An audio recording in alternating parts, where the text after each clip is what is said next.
warahmatullahi wabarakatuh. Perkenalkan, nama saya Anggidi Wahyudi. Di sini saya akan menjawab soal UTS filsafat. Saya akan menjelaskan mengenai tentang pemikiran filsafat Yunani dan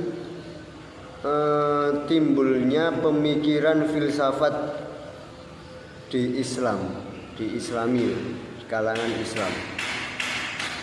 Filsafat itu sangat berkaitan erat dengan diskusi tentang tantangan peradaban. Karena secara historis seperti yang ditunjukkan oleh peradaban Yunani kuno dan Islam, filsafatlah yang membawa manusia ke pintu masuk peradaban mereka sendiri, yaitu pada masa keemasan. Dua peradaban yang masih ada, khususnya peradaban Islam, itu mencapai kemegahannya setelah awalnya itu menikmati kesuksesan di bidang filsafat dan sains.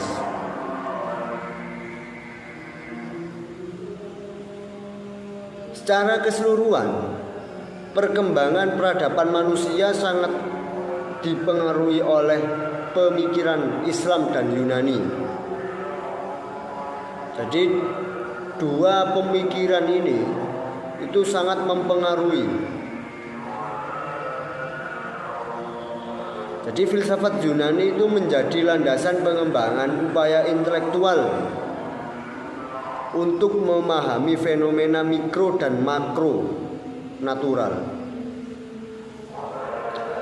Sedangkan filsafat Islam itu telah mengembangkan atau mereduksi ke tatanan praktis untuk melahirkan peradaban yang indah. Maksudnya peradaban yang indah itu peradaban yang maju. Jadi itu banyak yang merubah, istilahnya itu mereduksi. Jadi para ahli itu sepakat bahwa pemikiran ilmiah yang merupakan titik awal munculnya filsafat yang menemukan ialah bangsa Yunani.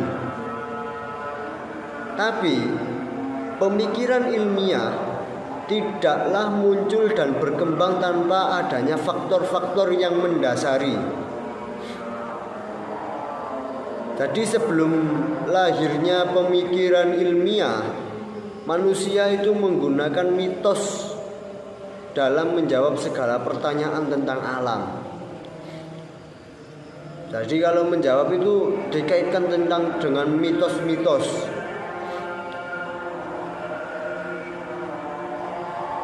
Dengan mitologi, jadi menjawab pertanyaan tentang alam semesta ini itu jawabannya itu dengan menggunakan mitos yang terlepas dari kegiatan rasio.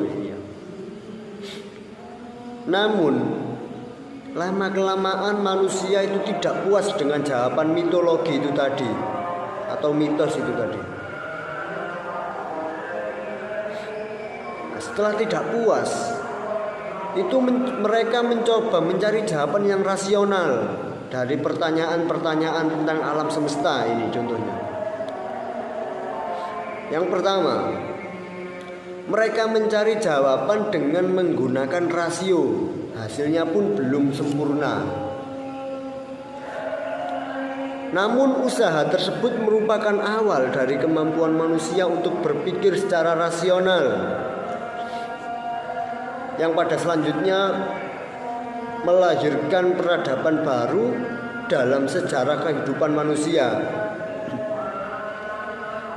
Jadi sekitar abad ke-6 sebelum Masehi, itu di Yunani kuno telah lahir beberapa tokoh pemikir yang terkenal. Contohnya itu seperti Thales. Itu lahir pada 624 sebelum Masehi. Filsuf pertama lahir di Miletus, perkembangan pemikiran Yunani. Jadi pemikiran Yunani itu telah mencapai kejayaannya itu pada sekitar tahun 300-an lah, sebelum Masehi, yakni sejak munculnya Socrates.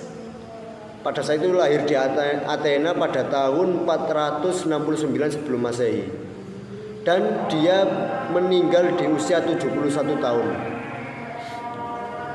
Setelah itu dilanjutkan oleh Plato yang hidup pada tahun 428. Itu salah satu murid Socrates dan sekaligus murid dari Aristoteles. Pada akhir hidup Aristoteles, sosok Alexander yang agung itu mengalahkan Darius di tahun 331 sebelum Masehi.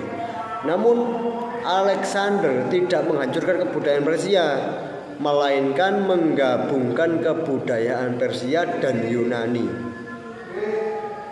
Setelah wafatnya Alexander yang agung, kerajaan yang besar itu terbagi menjadi 3 bagian.